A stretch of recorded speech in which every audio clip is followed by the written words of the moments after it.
The first crack wasn't the wheelchair, it was the laughter.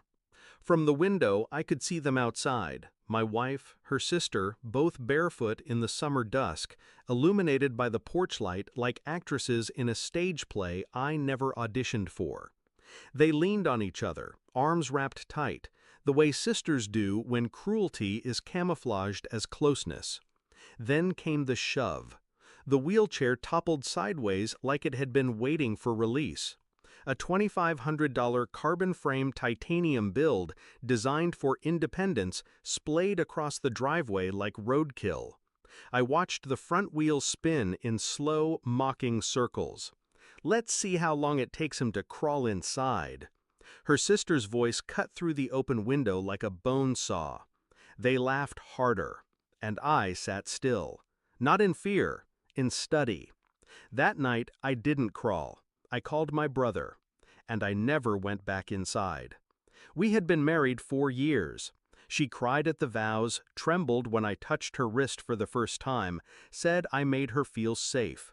A word like a loaded weapon, especially in the mouth of someone who only ever respected power. I didn't ask for pity. I never invited it. But somewhere between the hospital bills and the home renovations, she began speaking to me like I was fragile, an obligation. I started hearing it in small things. "Don't you need help with that? Want me to order for you? You're just not built for stress." She said it like kindness, but it was always a box. She'd watch me lift myself into the bed with effort and whisper, "It's okay, babe. I'd never leave you." That's when I knew she wanted to. I didn't scream when I left, didn't demand answers, didn't ask why. I spent nights in my brother's guest room with a laptop and silence. First, I pulled phone records. Calls to her sister every day. Most were under a minute, not long enough for affection, just planning. Then I started reviewing old Nest camera footage, ones she thought were only set for motion at night. Turns out they caught more than just raccoons. There was one clip from 3 weeks before, her standing in front of the garage with her sister. The sister's voice low, serious. "He's more furniture than husband." My wife didn't disagree. She just sipped her wine. So I kept going. I traced her card activity, boutiques, salons, Airbnb charges in towns I never visited. One receipt stood out. A spa day in Oregon. She told me she was volunteering at a youth center that weekend. I found photos tagged by a mutual friend. She was there. But not alone. He was able-bodied, bearded, and oblivious to the camera flash. In the picture, her hand rested on his thigh, like she'd done to me when she wanted to look supportive. The lawyer was clinical, efficient. She scanned the videos, the receipts, and the witness statements with an interest devoid of emotion. "This is textbook humiliation," she said. "I've seen worse," I replied. The court date was set. I sent my wife an invitation. Not a message, not a call, an envelope.